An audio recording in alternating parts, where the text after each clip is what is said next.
They looked at Earth and laughed. From orbit, the assessment was simple: a primitive species sustained by rudimentary habits. Even in what they consumed, human food was classified as irrelevant, inefficient, harmless, no threat, no complexity. Then a human moved. No protest, no explanation. He simply opened a small container and added something to his plate. A simple gesture, almost insignificant, but seconds later, the senses began to fail. And what seemed trivial started changing the entire environment. No one answered immediately, because in that moment, no one yet understood what was happening. The first mistake wasn't tactical, it was cultural. The Cathari observation deck hovered in absolute silence above Earth's upper atmosphere, its massive viewing panel stretching from one end of the chamber to the other. Below them, the planet turned slowly, wrapped in clouds and oceans that shimmered under distant sunlight. Blue, soft, deceptively calm. To the Cathari, it looked unfinished, unrefined, a world that had not yet learned to defend itself. Inside the chamber, everything was precise, controlled, ordered. Rows of officers stood aligned along the perimeter, their armored forms motionless, their breathing regulated, their attention fixed forward. No unnecessary movement, no wasted energy. At the center of the room stood a single table, minimalist, metallic, sterile, and on top of it, an anomaly, a plate of human food, unsealed, unprotected, exposed. That alone had already triggered quiet scrutiny, a scanning field activated with a soft hum, thin strands of pale light descending over the plate, dissecting its composition layer by layer. Molecular structures unfolded in the air above it, projected into complex rotating diagrams. Proteins, carbohydrates, organic compounds. Simple, too simple. The analyst tilted its head slightly. Primitive composition, it stated. Its voice carried no emotion, only conclusion. No adaptive resistance, no embedded biodefense, no reactive molecular layering. Another officer shifted closer, observing the data with growing curiosity. And this is consumed without filtration protocols. A pause followed. Not confusion, evaluation. They ingest this directly, the analyst confirmed. The silence that followed was not empty, it was judgment. A subtle ripple moved across the deck. Not laughter. Cathari discipline did not allow for that, but something colder, dismissal. They are a pre-optimized species, a senior officer said, its tone flat, almost bored. Survival through tolerance rather than control. No one challenged that, because within Cathari doctrine, that was failure. To tolerate meant exposure. To adapt meant vulnerability. To survive without control meant weakness. They did not evolve to endure. They evolved to eliminate variables, to dominate environments, to remove uncertainty. And this was a species that ate uncertainty. The commander stepped forward, tall, imposing, absolute in presence. Its gaze settled on the plate, then shifted slightly toward the rotating holographic structure above it. "This sustains them?" it asked. No one answered immediately, because the data was already speaking. Low resistance thresholds, high tolerance variance, irregular ingestion patterns, inefficient, unrefined, unprotected. They rely on internal resilience, the analyst finally added. Another pause. That answer landed harder than expected, because resilience was not a trait the Cathari respected. It implied damage. It implied recovery. It implied that failure was expected and built into the system. The commander's posture didn't change, but something in the room tightened. "Record this," it said. A technician immediately adjusted the recording field. Baseline biological insignificance confirmed. That changed the deck. Not because it was surprising, but because it finalized the conclusion. The human species had just been categorized, measured, and dismissed. At the far edge of the observation deck, separated from the formation by several meters of empty space, stood the human. No armor, no visible enhancements, no display of status. He didn't match the environment, didn't match the structure, didn't match the expectation. And yet, he wasn't uncomfortable. He wasn't intimidated. He wasn't even reacting. He simply stood there, watching, still, silent, present. What unsettled them most was he had heard everything and chose not to respond. One of the officers briefly turned its head in his direction, just for a fraction of a second, then looked away, because there was nothing to evaluate, nothing to measure, nothing to consider. The conclusion had already been made. Humans endured, and in Kethari logic, endurance was the lowest form of existence. The commander shifted its stance slightly, preparing to move to the next phase of observation. This concludes the biological assessment, it stated. Proceed to environmental analysis. No one objected, no one questioned. The process continued, structured, controlled, certain. Behind them, the human moved, slowly, deliberately, almost unnoticed. But in a room where nothing happened without intention, it mattered. His hand reached toward a small container attached to his belt, unmarked. Unremarkable, invisible to their scans. For now, he paused, just for a moment, as if considering something, as if deciding whether to act. No one stopped him, because no one saw a reason to, and that was the final mistake. The human did not speak, did not react, did not defend. While the Kethari resumed their structured analysis, shifting focus away from the table, he remained exactly where he was for a few seconds longer, still, observing, as if waiting, not for permission, but for the right moment. And when it came, he moved. No sudden motion, no attempt to draw attention, just a quiet step forward, closing the distance between himself and the table at the center of the room. At first, no one reacted. Why would they? He had already been categorized, measured, dismissed. To them, he was no longer part of the equation, which is why they didn't stop him. His hand reached calmly to his belt. The container was small, metallic, worn from use. It didn't emit energy, didn't register on their scanners, didn't trigger any alert. To the Kethari, it didn't exist. He opened it, a soft click, barely audible, but in the controlled silence of the deck, it carried. One of the analysts glanced back just briefly. "What is that?" it asked. Not alarmed, just curious. The human didn't look up immediately. He tilted the container slightly, inspecting its contents, as if confirming something only he understood. Then, without hurry, "Flavor," he said. No one answered immediately, because the word didn't align with the tone. Flavor was irrelevant.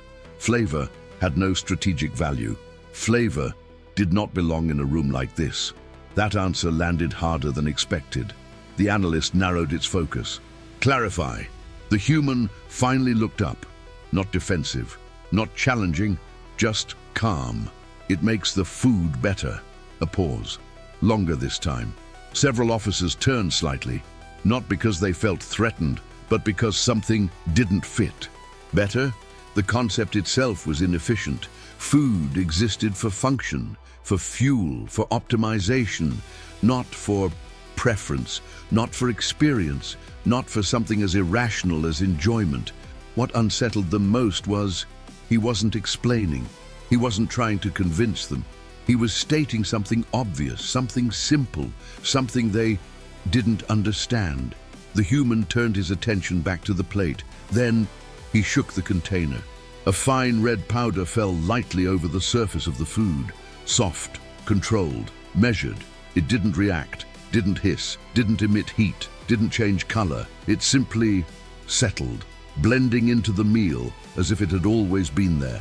The sensors did not react. No alerts, no warnings, nothing.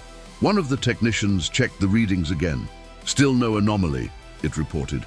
Another officer spoke, almost dismissively. "Decoration." That changed the deck. Not because it was correct, but because it reinforced the assumption. Irrelevant, harmless, meaningless. The human placed the container back on his belt, closed it carefully, as if it mattered, as if it always had. Then he sat down, right there, in the center of the Cathari observation deck, at their table, in their space, and began to eat, slowly, calmly, without hesitation. No one moved to stop him, because there was no protocol for this, no guideline, no threat classification, no reason. They had already concluded he was insignificant. The room remained silent as he took the first bite, measured, unhurried, routine. He chewed, swallowed, then took another and another. The commander observed him now, not out of concern, but out of mild curiosity. "This is unnecessary," it stated. The human didn't respond, didn't even look up, because to him, it wasn't. Seconds passed. Then, a technician frowned slightly, a minimal change, almost imperceptible. "Reading fluctuation," it said. The commander didn't turn. Source? A pause. Unclear. Another second. Another shift. Subtle, but real. Air composition variance. Microscopic. Barely detectable, and yet not part of the baseline. One of the officers adjusted its stance. A small movement. Unusual. Cathari posture did not change without reason. What unsettled them most was the delay. It wasn't immediate. It didn't strike like a weapon. It didn't behave like an attack. It spread, quietly, patiently, like something that didn't need to rush. The human continued eating, unbothered, unaware, or perhaps completely aware. Another officer inhaled, paused, then inhaled again, slower this time, processing, adapting, trying to understand. "This is environmental drift," one of them stated. But even as it said it, the certainty wasn't there, because environmental drift did not originate from a plate, from a gesture, from flavor. That answer didn't hold, and everyone on the deck felt it, even if no one said it. The commander finally turned, slowly, deliberately. Its gaze shifted from the sensors to the human, still eating, still calm, still completely unaffected. And for the first time since the observation began, the room stopped feeling controlled. The change did not announce itself. It didn't erupt. It didn't escalate.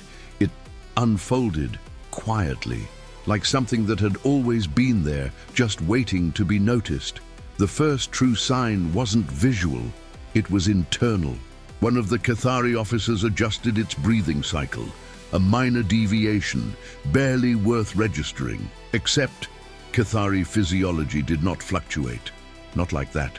Not without cause. "Recalibrating respiratory rhythm," the officer stated, more out of protocol than concern. No one responded, because nothing justified concern. Not yet.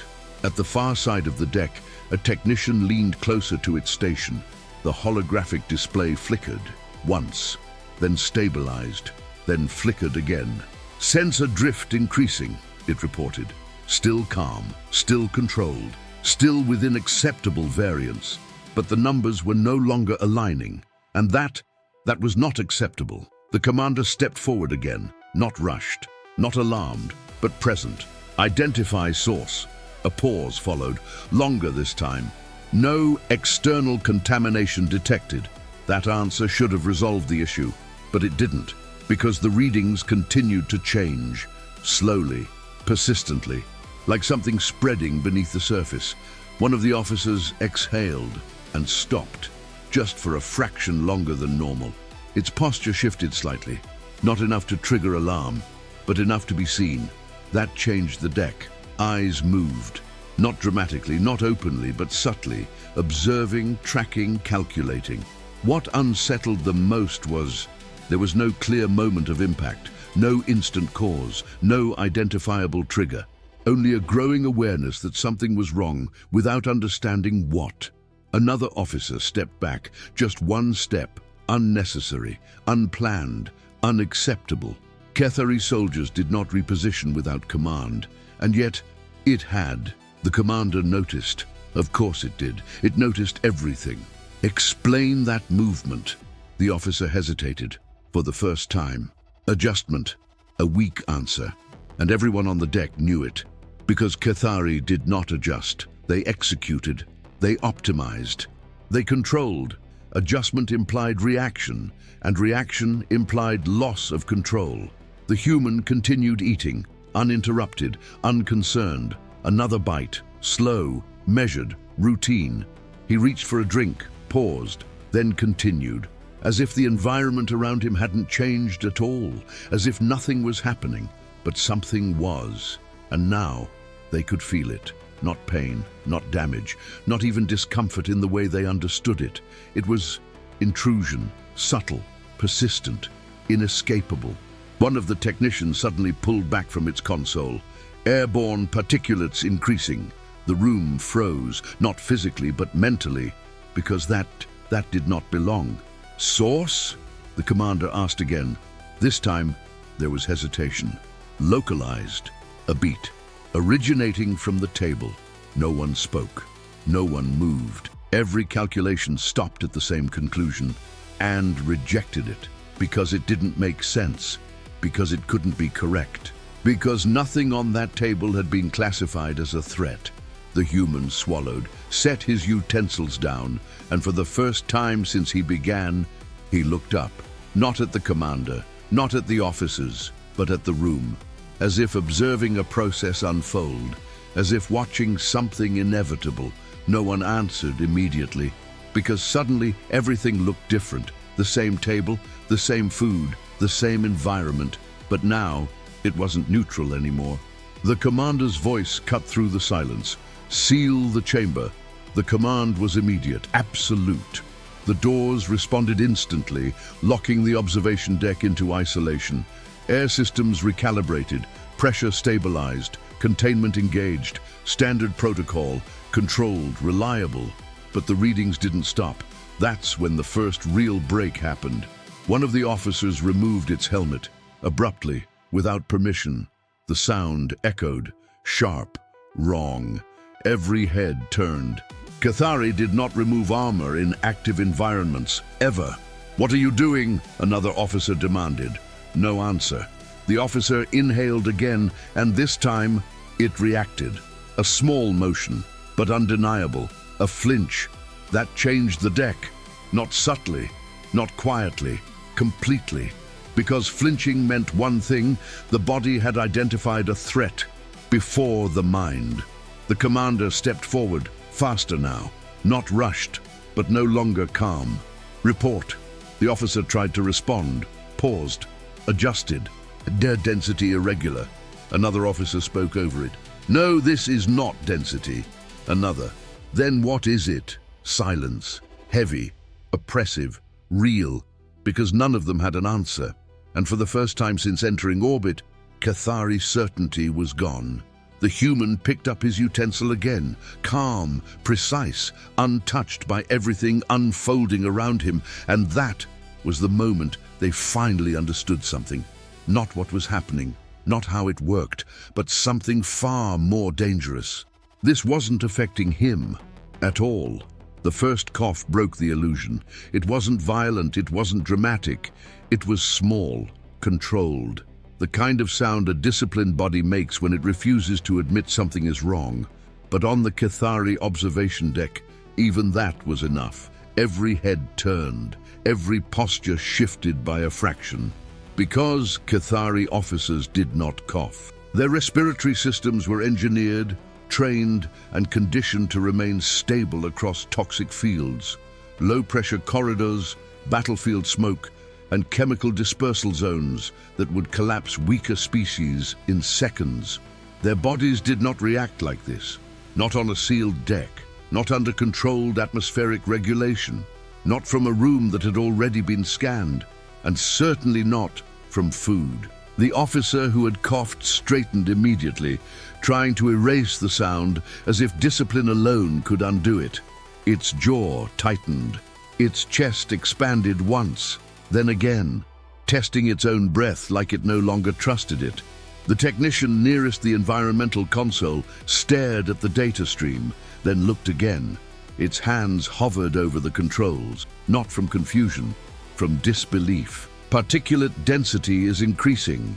No one answered immediately, because the statement itself felt impossible.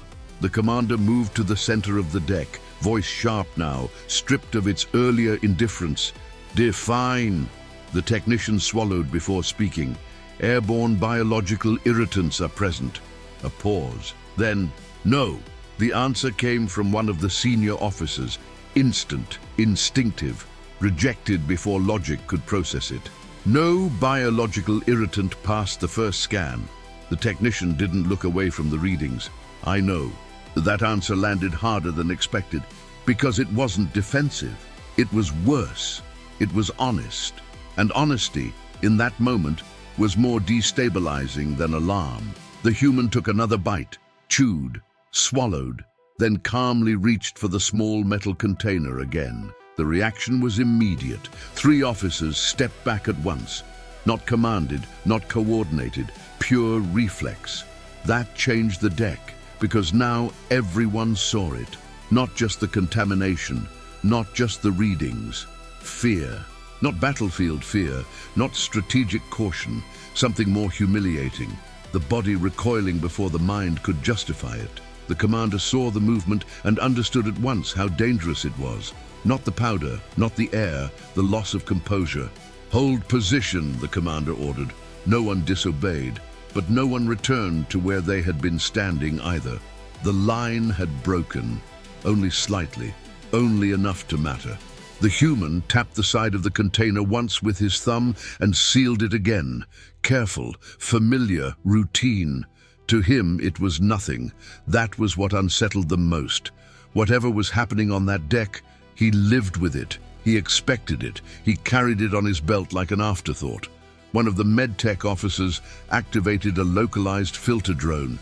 It rose from the ceiling in silence, extending a ring of blue light that swept over the table, over the food, over the human's hands, then widened across the room. The drone pulsed once, then twice. Then its light shifted from blue to amber. A murmur moved through the chamber. Low, restrained, but real. "Warning classification?" the commander asked. The medtech hesitated. The hesitation alone was enough to send a pulse of tension through the room. "Unknown," it said. That word had no place aboard a Cathari military vessel. Unknown was for primitive cultures, for incomplete maps, for species not yet worth studying. Cathari did not operate in unknowns. They reduced them, catalogued them, dominated them, and yet the drone remained amber. Then, to everyone's disbelief, it flashed red. The technician at environmental control froze. "Localized contamination threshold exceeded." The commander turned sharply. "Why was I not informed sooner?" "Because it was below danger index." A beat. "It is no longer below danger index." Another cough, this one harsher. An officer near the viewport dropped to one knee. Not collapsed, not incapacitated, but lowered. And that was somehow worse, because the act itself admitted weakness. 2 others removed their helmets in rapid sequence, their masks clattering against the polished deck. One of them tried to breathe deeper and immediately recoiled, as if the air had texture now, as if each breath carried resistance, as if the room itself had turned against them. The human looked at them, not cruelly, not proudly, just with a calm, almost puzzled stillness, like someone watching others discover something obvious too late. One of the officers forced out the question none of them wanted to ask. "What did you release?" The human set down his utensil. He considered the officer for a moment before answering. "Paprika." Silence. The word meant nothing to them, and yet it now carried more weight in the room than a warhead designation. The commander stepped forward once more, deliberate, controlled, trying to restore order by sheer force of presence. "State its function." The human looked at the plate, then back at the commander. "It makes things warmer." That answer should not have changed anything, but it did, because half the deck had already begun to understand that the human was not speaking in strategic terms. He was speaking casually, domestically, as though this entire crisis belonged in a kitchen, as though what overwhelmed a military observation deck was, to humans, part of dinner. No one moved. Even command forgot to speak. The environmental console chimed again. Then a cascade of alerts spread across the wall in overlapping red lines. Respiratory instability. ocular irritation, mucosal response, containment compromise. The drone above the table emitted a shrill tone and retreated automatically toward the ceiling, refusing to descend again. The medtech stared up at it. "It's avoiding the concentration center." The commander's tone sharpened instantly. "Machine avoidance?" Yes, that changed the deck, because Cathari systems were not programmed for fear. They were programmed for thresholds, meaning the concentration near the table had crossed something severe enough for the drone to preserve itself rather than continue analysis. One of the officers near the rear doors spoke through strained breathing. "This is an attack." The human answered before anyone else could. "No." His voice was quiet, steady, almost gentle. "This is lunch." No one answered immediately, because suddenly everything looked different. The plate, the powder, the human's calm breathing. The way he had eaten without preparation, without filters, without visible adjustment. The way he had watched them fall apart from something he considered mild. The commander turned toward the exit, not as surrender, as decision, as command. "Purge the atmosphere." The ship responded at once. Vents opened, pressure shifted.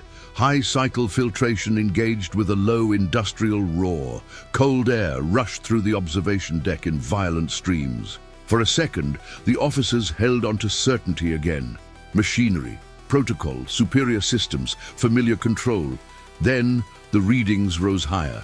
The technician stared, horrified now. Spread pattern increased. How? The purge dispersed it. That answer landed like a strike, because the very system designed to restore control had amplified the threat. Several officers staggered back from the redirected airflow. One dropped a weapon. Another covered its lower face instinctively with one hand, the gesture too organic, too desperate, too un-Cathari to witness without shame. The commander's voice cut through the chaos. "Seal the ventilation channels, immediate localized lockdown." But the command came one breath too late. The particulate had already spread into the adjoining tactical corridor. Alarms ignited across the ship. Not one alarm, many. Compartment alerts, medical notices, environmental deviations. A wave of red symbols flooded the deck displays in perfect, terrifying order. This was no longer a room problem. This was a vessel problem. The technician turned pale beneath its scales. It's crossed into the secondary circulation grid.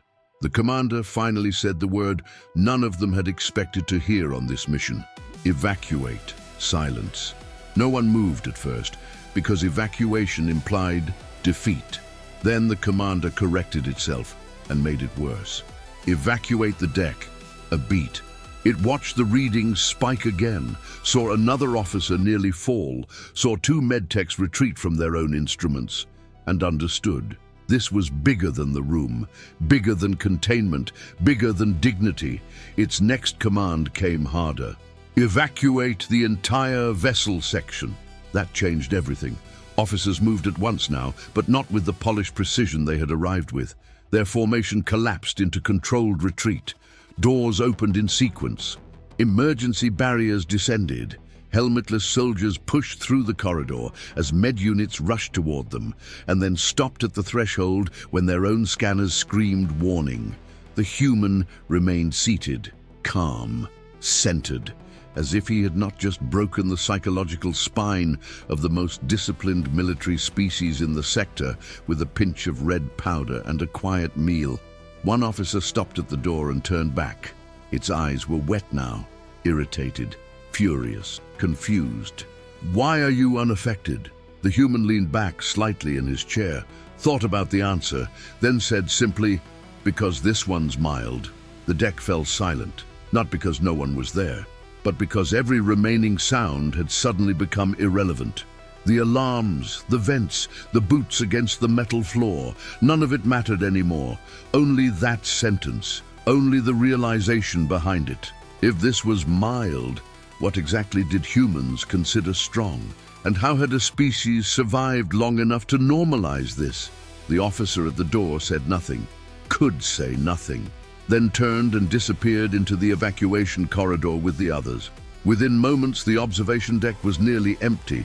Emergency lights strobed across the abandoned room in pulsing red reflections. Half-finished reports remained suspended in holographic panels no one had stayed to close. Helmets lay on the floor. One weapon remained beside the viewport where it had been dropped, and at the center of it all, the human sat alone. He looked down at the plate, picked up his utensil, took another bite, and in the flickering red light of a half-abandoned warship deck, the balance of the room had completely reversed, because fear and danger were not always the same thing. And the Cathari had just learned the difference, the humiliating way. The alarms continued, but farther away now, distant, muffled by sealed bulkheads and emergency partitions that had cut the observation deck off from the rest of the vessel. Inside, there was only silence. Not the controlled silence from before. Not the disciplined stillness of a superior military presence. This was different. This was absence, the kind that lingers after something breaks. The red emergency lights pulsed slowly across the empty chamber, washing over abandoned helmets, scattered equipment, and half-finished holographic projections still flickering in place. The Cathari had left in order, but they had left fast. Faster than their doctrine allowed. That alone would be recorded, analyzed, questioned. But not here, not now, because here, there was only one presence remaining. The human, still seated, still eating, uninterrupted. He didn't rush, didn't react to the alarms, didn't look toward the exits, because for him, nothing had changed. He finished another bite, set the utensil down briefly, and reached for the small metal container once more, turned it in his fingers, studied it, not as a weapon, not as a tool, but as something familiar, something ordinary, that changed the meaning of everything. Because what had just forced a full military evacuation was, to him, routine. He tapped the lid lightly. A small metallic sound echoed across the empty deck. Then he sealed it again and placed it back on his belt, carefully, respectfully, as if it deserved that, as if it always had. What unsettled them most was there had been no escalation, no warning, no threat display, no attempt to dominate. He had not tried to prove anything, had not tried to intimidate, had not even tried to respond. He had simply existed exactly as he was, and that had been enough. Outside the sealed observation deck, containment teams gathered at a distance. Not close, not yet. Their scanners were active, focused, cautious. They were reading the air composition through multiple layers of reinforced barriers, mapping the spread, isolating the particulate behavior, trying to understand what had just happened inside that room. One of the officers spoke, voice low, controlled, but not steady. "This cannot be classified as a weapon." Another answered. "Then what is it?" A pause, long, uncomfortable. "Environmental incompatibility." That answer held longer, because it felt safer, because it implied limitation on their side, not superiority on his. But even that explanation didn't fully settle, because the human was still inside, breathing, unfiltered, unprotected, alive, stable, unbothered. That detail refused to align. Inside the chamber, the human stood, slowly, no urgency, no concern. He picked up the plate, walked a few steps toward the disposal unit, and placed it inside. Routine, clean, finished. As if nothing significant had happened, as if the entire event belonged to a normal day. As if evacuation protocols, environmental collapse, and military withdrawal were not even worth acknowledging. He paused near the viewport, looked down at Earth, quiet, still. The same planet they had dismissed less than an hour ago. Blue, soft, deceptive. No one answered immediately, because suddenly everything looked different. Not the planet, not the species, the assumption, the foundation, the certainty that had defined them. Cracked, not by force, not by war, but by something they had never considered dangerous. Perspective. The external speakers activated, carefully at low volume, a controlled communication channel. Human. The voice was measured, But the hesitation was there, hidden but present. "We require clarification." The human didn't turn immediately. He kept looking at Earth for a moment longer, then answered, "What kind?" A pause. Another voice joined, more analytical, more precise. "The substance you deployed." The human tilted his head slightly, almost confused. "I didn't deploy anything." Silence. Then, "The particulate agent present in the atmosphere." Another small pause. Then, "Oh," that changed the tone. Not the word, the simplicity of it. "That's paprika." No one answered immediately because the word still meant nothing. But now it carried weight. Define its purpose. The human turned slightly, enough for his voice to carry clearly through the chamber. "It makes food taste better."